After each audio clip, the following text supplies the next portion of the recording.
Welcome back, or welcome if you're just joining us. It's The World This Week. We're in the company of Christopher Dickey of the Daily Beast. We say hello again to Hamdan Mostafavi of Courrier International, which brings you the best of the world's press in French every week. What's your cover story this week? It's France, actually. It's about the state of emergency in France. So it's very interesting from point of view from all Europe that are criticizing quite harshly the French government. Where the state of emergency has been extended for another 3 months. Angela Diffley of Sister Station Radio France International is also with us, and so is Douglas Herbert from our International Affairs Desk here at France 24. And the fight against terror, how do you handle it? In France, it's right now about extending the state of emergency, stripping citizenship. In the US, it's all about one iPhone. Now, privacy rights advocates have a new hero, Apple, contesting a judge's ruling that the company should unlock the iPhone of the San Bernardino attacker. 2.5 months on, the FBI still can't get into Ziad Farouk's phone.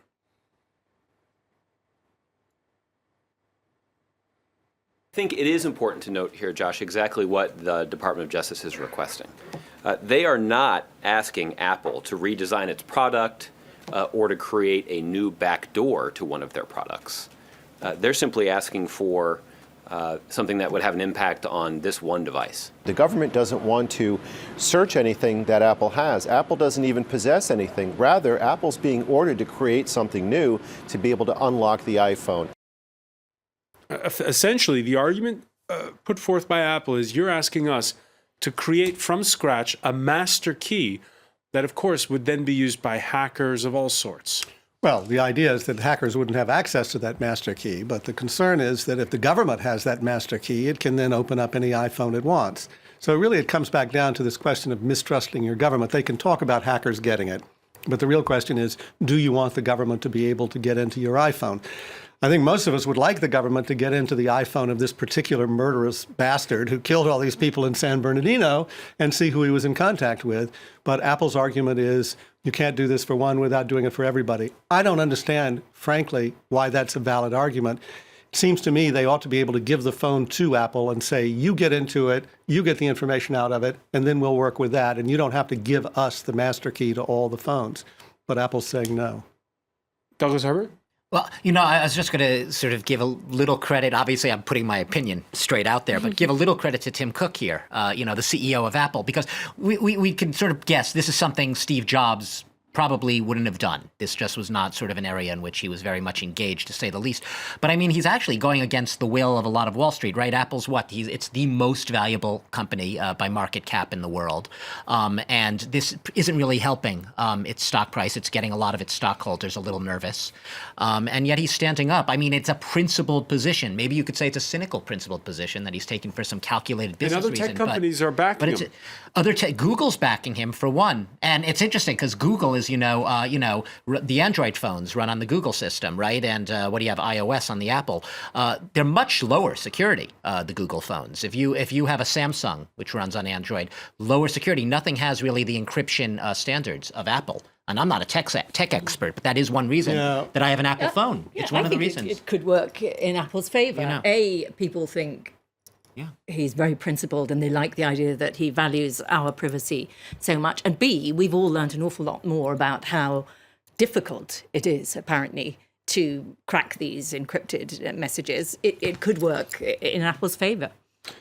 Well, I think the debate is really strange because even if they manage to get the data from that phone and they make that master key, I think the people who want to keep their data encrypted, I mean, if the terrorists want to keep their data encrypted, they will just find another way. They will take burn phone or something like that. Like in France, they couldn't get any of the data. I'm not even sure it's a question of encryption here. It's just a question of getting into the phone. Yeah. I mean, if you have I think he's got a 5C is the phone we're talking about. So it's a 4-digit code to get into the phone. But, except now they have the thumbprint, right? But not on a 5C. Not on the 5C. The problem is specifically, as I understand from reading about it, that that if you failed 10 times to get into the phone, it erases everything, all the data. So that's the issue. That's the thing they want to get around. And that's not really such But sophisticated encryption. also the bigger issue is also always with these questions is how much of our civil liberties are we ready to leave? And there are precedents. There are precedents of these big tech companies. We found it out with the Edward Snowden revelations. Yeah, of course. Cooperating, giving away everything. Yeah, I think as a public relations exercise, Well, he's I mean, got it right. this is the bigger issue. I mean, I had a friend who used to work at the NSA who said, yeah, you want to know who Big Brother is? Google is Big Brother. They know everything about you. And so the question is, how much are companies like Google eventually going to cooperate? Eventually we're going to give away our whole lives to technology. And somebody, maybe not the government, but somebody will know. And I don't know, you wear a Fitbit to go around, right? So eventually health companies or insurance companies will say, yeah, what is the data from your Fitbit? And if you don't give it to us, you can't get insured. That kind of thing is going to be more and more prevalent. So people resent it, but it's going to happen. All right. A lot of he said, she said about this story. Here's one reaction on the hashtag world this week. FBI, NSA, and the U.S. Air Force have had a backdoor into these devices since their inception to track and data mine. Who is the media circus for? Another reaction from the head of the National Security Agency himself. He told Yahoo News that some of the Paris attackers used high phones. Michael Rogers saying that clearly, had we known, Paris would not have happened. Does encryption make it much more difficult for us to execute our mission? Yes. And again, the problem I have, Christopher Dickey, is you have to just take his word for it that the Paris attacks could have been avoided had they not used iPhones. The Paris attacks could have been avoided if the French police had paid attention to the data they already had in hand and had followed the people that they were already looking at. I mean, both the Charlie Hebdo attacks, the kosher supermarket attack in January of last year, and the November 13th attacks. All those people were on the radar. All of them were known to the intelligence services and the police here, and their cases were mishandled and the ball was dropped. So it doesn't really have anything to do with encryption. Yeah, it has to do with completely incompetent police work. No, it's also that the problem in the terrorist matter usually is not the lack of data, it's too much data, too much people to follow, too much things coming to the surface and not being able to read in all that data. So giving access to even more data, I'm not sure how it's going to solve the problem. And after the event. Yeah, after the event, of course. To Hamdam's point that in any case, there's always a way to encrypt.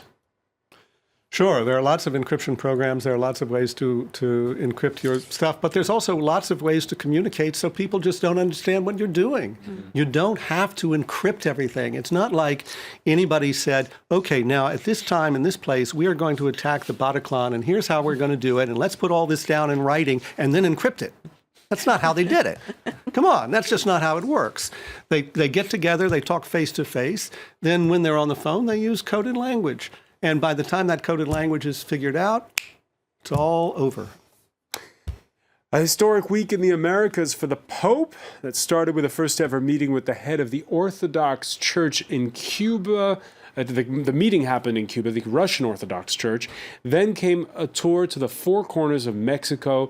Francis meeting everyone from indigenous peoples to prison inmates. The inmates were in the final part of his trip in the crime-riddled Texas border town of Ciudad Juarez.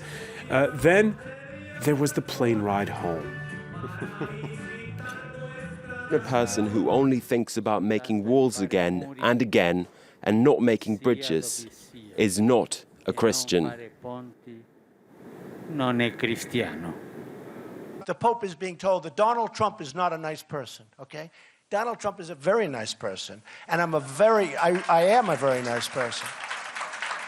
And I'm a very good Christian. For a religious leader to question a person's faith is disgraceful.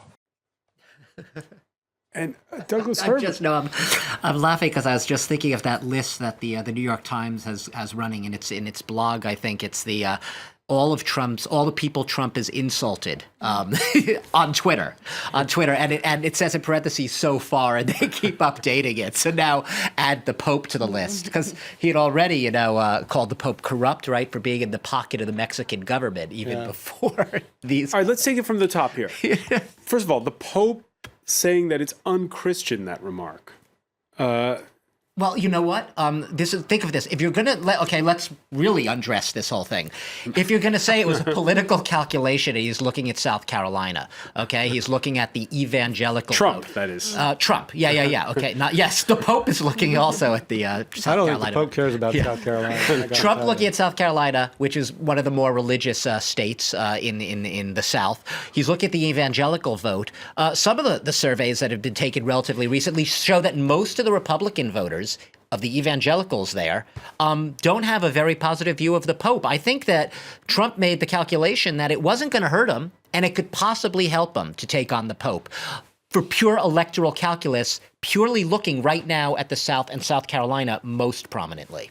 Well, no, you go ahead, Ashley. I mean, I don't. They're mostly, I don't think, not Catholic, so they wouldn't necessarily be that protective of the Pope anyway.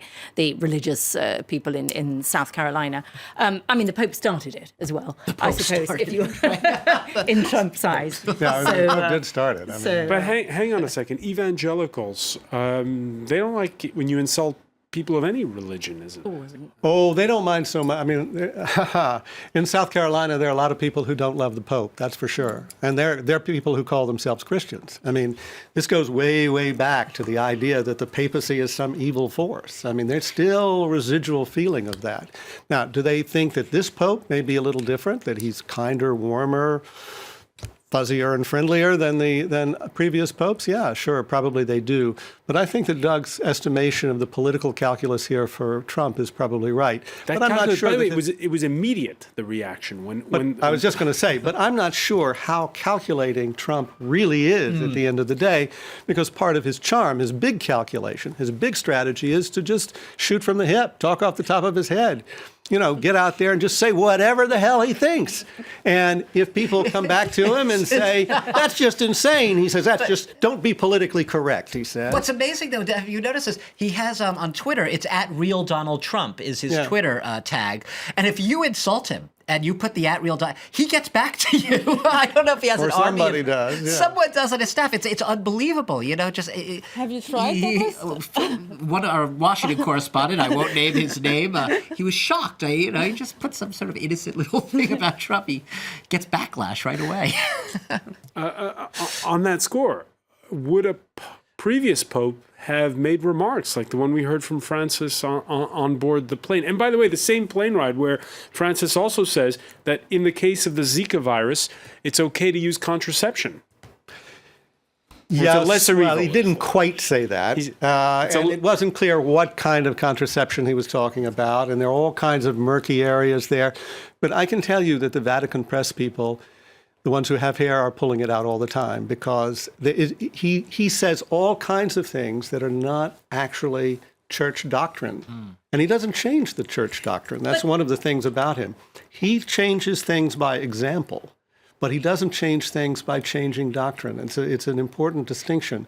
So, for instance, on the question of contraception, he can say that, but there's nothing in any Catholic dogma that allows that at this moment. And the Pope is always on very sticky ground, making any even vaguely political comment. Most people, I think, find him quite a likeable character, and many people a force for good in the world. But, you're on very sticky ground talking about immigrants, refugees, how many refugees does the Vatican take? Corruption in Mexico, they have very, very opaque bank accounts in the Vatican. He's also a very easy target. Yeah, he is. But on the other hand, you have to remember about this particular Pope that during the dirty war in Argentina, he didn't speak out the way he thinks now he should have spoken out. And he has always regretted that, and that guilt is part of his papacy. So now, when he sees something that he thinks is fundamentally immoral, he speaks out, and God bless. Donald Trump's hometown paper adding on another layer when this story came out with the headline, Antichrist, that was in the New York Daily News. Oh, they're great. Christopher Dickey, the Daily Beast asking, did the Pope just sink Donald Trump? And no. And the answer, according to the tracking polls, which we have for the South Carolina primary, show him way ahead. But of course, this is before the remarks were made. And it's an emphatic no on your part. And sink? Donald Trump in terms of his overall campaign? Oh, hell no. And probably not even in South Carolina. I mean, look, sink Donald Trump at what level? Is he going to be president of the United States? I mean, let me just use these words markedly. God forbid that he should become president of the United States. Maybe somebody should tweet that to real Donald Trump. A topical turn of phrase. Yeah, exactly. But, God forbid he should become the president. In terms of sinking him with the overall electorate, maybe. But in South Carolina, oh, no. He'll do just fine in South Carolina. It could hurt him in the bigger states, though, right? I mean, New York, New Jersey, when it does get to that, right? The Super Tuesday states. I don't think it's just going to be Catholics. I mean, I think that people who believe in common sense and sanity will probably not vote for him. But unfortunately, there are a lot of Republicans who don't believe in common sense and sanity, and they probably will make him their candidate. Hamdan Mustafavi, what will people in your native Iran be thinking of this? Yeah, that's what I was wondering, what the rest of the world is thinking about the battle between the Pope and Donald Trump. I think, in my country, they respect religion more. And they're not very great friends of Trump, who I don't think will encourage friendship with Iran if he's elected. So I think they would side with the Pope, rather. All right. We could show a cartoon now from the New York Daily News about this issue. And yeah, religion and politics making a toxic mix. There you see you want to bet that my guy is better than your guy, basically. Beats your guy. Beats your guy. The devil and God. So yeah, this incredible mix of religion and politics. A word on the Democrats before we go, because there are also there's a primary in South Carolina this weekend for the Republicans. There are caucuses in Nevada, and what happened to Hillary Clinton's double-digit lead? People are just bored to tears by Hillary Clinton. They feel her time as a revolutionary candidate, being the first woman to be president, that passed in 2008, unfortunately for her. Now it just doesn't seem that novel that she might be the first woman candidate to a lot of people, and she's losing a lot of women support among women voters. Bernie Sanders, as old as he is, as much as of an old line socialist as he is, seems in the American context like some fresh new voice. Yeah. And people are going, yeah, change. People are saying, let's have change. People are also saying, entertain us. She's not entertaining, and she certainly doesn't represent change in the view of a lot of voters at this point. And also, we'll see what it's... And look at the young voters who so much back Bernie Sanders. They don't really remember the Clinton years, right? I mean, no, and they don't remember socialism, and they don't know anything about what he represents. Right, in fact, so. there's a wonderful interview, by the way, on the Daily Beast right now with Bernie Sanders' older brother, his 80-year-old brother who lives in England, who says all these incredible things like, Bernie really believes in class warfare. Is he friends with Jeremy Corbyn? He really is. He says he really believes in class warfare, and he really is kind of the Jeremy Corbyn of the United States. And it's like... We're not going to see him on the campaign trail. You must be thinking about this. Why Corbyn and Sanders are rising to the fore at the same time? Well, it's happening all over the world, or in much of the world, isn't it? This frustration with mainstream, well-known politicians. And it's another example of that, presumably. And yes, it seems that Hillary Clinton is too mainstream, too polished, doesn't provide enough theatre, especially up against what you have on the Republican side. But she doesn't provide enough theatre or pizzazz, and she doesn't seem to have that warmth. Whether or not that's going to matter in the end. Well, I don't know. I mean, I don't think Sanders will get the nomination, but the whole thing will weaken Hillary's position. I would like to see a woman, but I mean, that's irrelevant. I won't say I would like to see Hillary Clinton, but I can't see anybody else I want. All right. Hamdan Mustafavi, a final word on this? No, I was just thinking about the young voters, and I think in 2008 they made Obama win, so it would be strange to see them make Sanders win, but why not? Okay. We'll, of course, be following results from those Nevada caucuses. I want to thank you, Hamdan Mustafavi, Douglas Herbert, Christopher Dickey, Angela Diffley. Stay with us, though. Our Media Watch segment is next.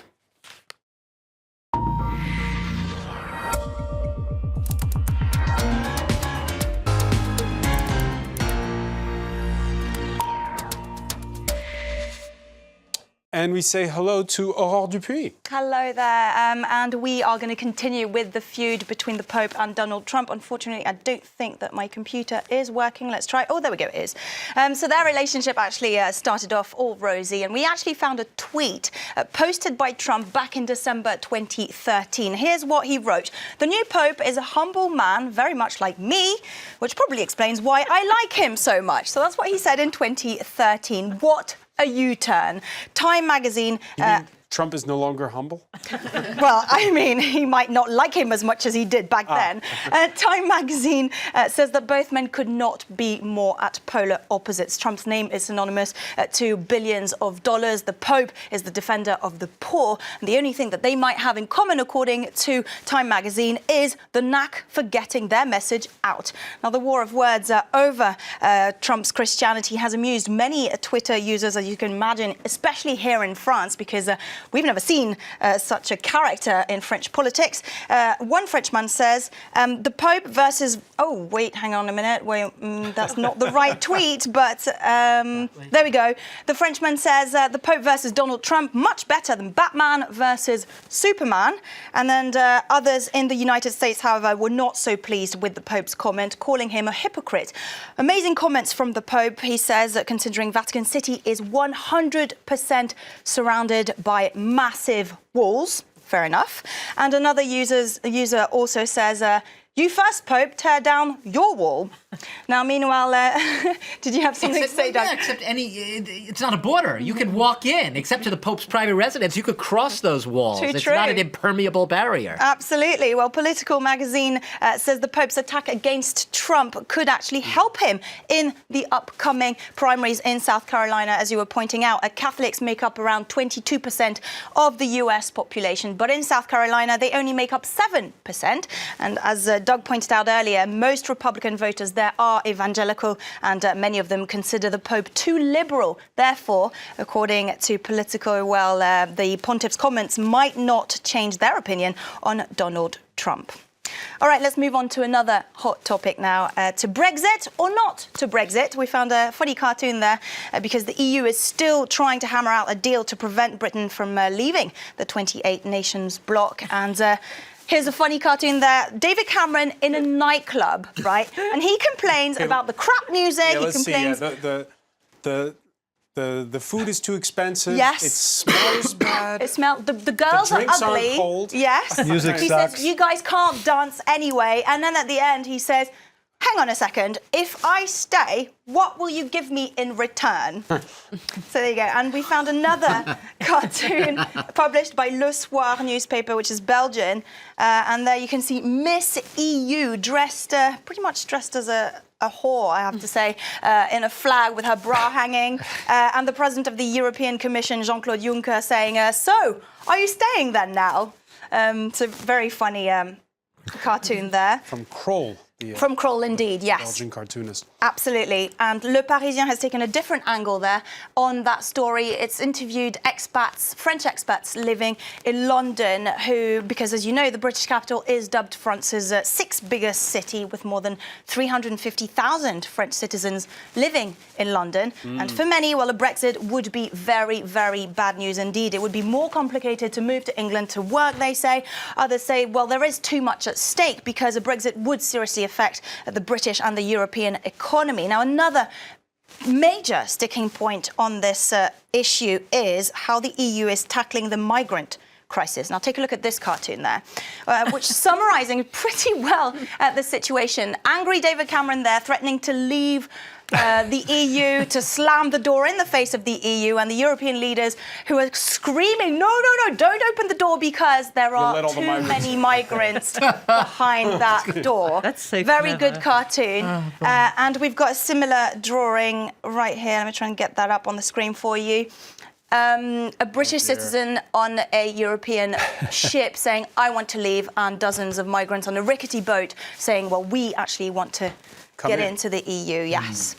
Now, there we go. Slate magazine is also reporting about the Berlin concert hall, which is currently covered with some 14,000 life jackets that belonged to Syrian and Iraqi refugees who survived the terrible journey across the oceans. And they were installed by the Chinese artist Ai Weiwei as a reminder of the urgency of the situation. All right, and there are also tributes already pouring in after we got the news just a short while ago of the death of U.S. Novelist Harper Lee and her signature book, To Kill a Mockingbird. Absolutely, and the New York Times is saying that her novel about racial injustice in Alabama was one of the most beloved works ever written. Harper Lee was very discreet. She only gave very rare interviews, and on the radio in 1964, she's quoted saying, "I never expected any sort of success. I was hoping for a quick, merciful death at the hands of reviewers." So here, see how that turned out. She won the Pulitzer Prize for that book. That sold more than 40 million copies worldwide. And in 2007, George Bush also awarded her with the Presidential Medal for Freedom. He says Harper Lee was ahead of her time, and her masterpiece prodded America to catch up with her. One reason To Kill a Mockingbird succeeded is the wise and kind heart of the author, he says, which comes through on every page. As a man who grew up in the South, what did people think of To Kill a Mockingbird? Well, I think at the time it came out, it made people very, very uncomfortable in the South. I was living in Atlanta at the time, and people were like, "Oh, what is this? I don't, that's not my South." In fact, everybody understood that it was their South, and eventually people came around to it and studied in the South just like it is all over the rest of the country now. I mean, but it was one of the problems with it was that it was too good. There was too few ambiguities in it, and the book that she came out with just last year has a lot more ambiguities in it than this does, where suddenly the character who's played by Gregory Peck in the movie just doesn't seem like quite as good a character as he does in To Kill a Mockingbird. And in fact, the South that I grew up in was full of those kinds of ambiguities. All right, we're going to leave it there. I want to thank all of our panel. Thank you, Aurore. Thank you for being with us here in The World This Week.